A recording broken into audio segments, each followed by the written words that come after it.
From JBS Studios in Greater New York, this is the JBS News Update with Teisha Bader.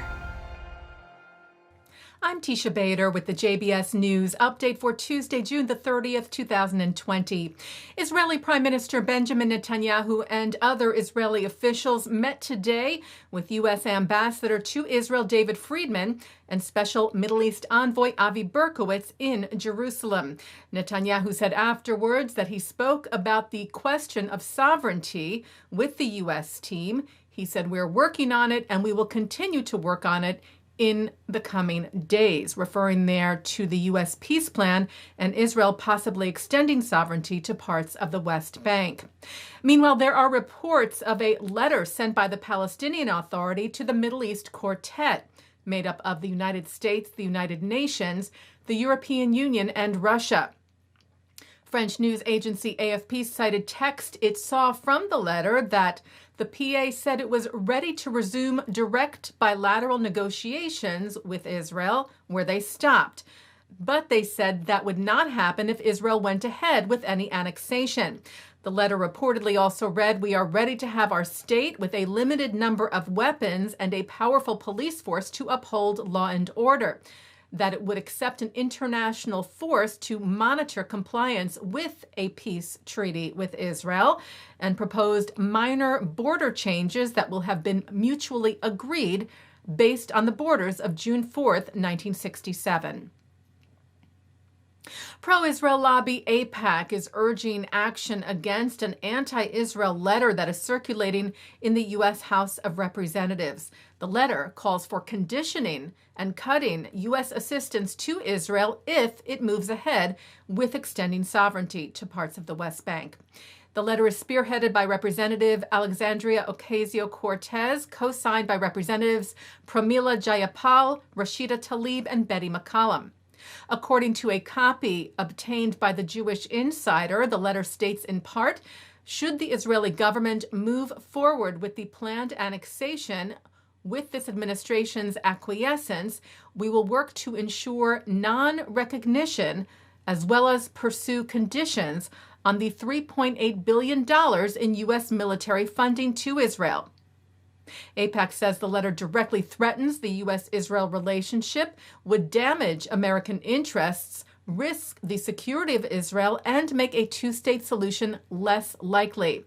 And they tweeted of the $3.8 billion, the letter rejects President Obama's security assistance commitment to Israel, the Memorandum of Understanding. Writing Democrats and Republicans in Congress agree that the MOU is in America's interest and is a key pillar of our security strategy in the region, asking the public to urge the representatives to reject and not sign the letter. U.S. Special Representative for Iran Brian Hook arrived in Israel, part of a tour he is on of Middle East allies of the U.S., in support of extending sanctions against Iran as a United Nations weapons embargo on the Islamic Republic is set to expire this October. Hook met with Israeli Prime Minister Netanyahu earlier today, where the Prime Minister urged the U.S. to follow through on reimposing sanctions against Iran. Brian, in response to the repeated Iranian provocations and violations, you have taken important actions, and I believe it is time to implement now snapback sanctions. I don't think we can afford to wait. We should not wait for Iran to start its breakout to a nuclear weapon, because when that happens, it will be too late for sanctions. Police in Maine are investigating the spray painting of a swastika on the sidewalk in front of a synagogue in Bangor. Security camera footage from Congregation Beth Israel shows several teenagers committing the vandalism Thursday night. President of the congregation, Brian Kresge, wrote on Facebook, "I do hope, rather than criminal mischief or vandalism charges, we can rope these kids into some kind of restorative justice." Taking a look now at our programming for tonight on JBS for Tuesday, June the 30th at 7 o'clock, April Baskin and Jillian Cameron discuss Jewish diversity. At 8, Rabbi Stephen Greenberg talks about the commandment to be inclusive and its challenges, including on issues of homosexuality. At 9, Mark Golub sits down with Tyler Gregory, who discusses his work as executive director of A Wider Bridge, a North American organization working to create equality in Israel by expanding LGBTQ inclusion in Israel and equality for all Israelis. At 10, we hear from Jewish gay activists who talk about the Israeli LGBTQ community's fight for acceptance. And coming up next, Shachar Azani speaks with Professor Varda Lieberman, head of Israel's IDC's MBA program on global health, who talks about their work in healthcare innovation and about Israel's role in fighting COVID-19 and improving health worldwide. And we end our newscast tonight with the recent passing of 2 Jewish artists who left an indelible mark. Famed composer Johnny Mandel has died. Mandel's extensive songwriting career included The Shadow of Your Smile from the film The Sandpiper, for which he won an Oscar and a Grammy Award, and the theme from MASH. He scored more than 30 motion pictures and provided musical arrangements for the likes of Frank Sinatra, Peggy Lee, Barbra Streisand, Michael Jackson, and Tony Bennett, among many others. Singer-musician Michael Feinstein wrote of Mandel, "He was truly beyond compare, and nobody could write or arrange the way he did." Mandel was 94.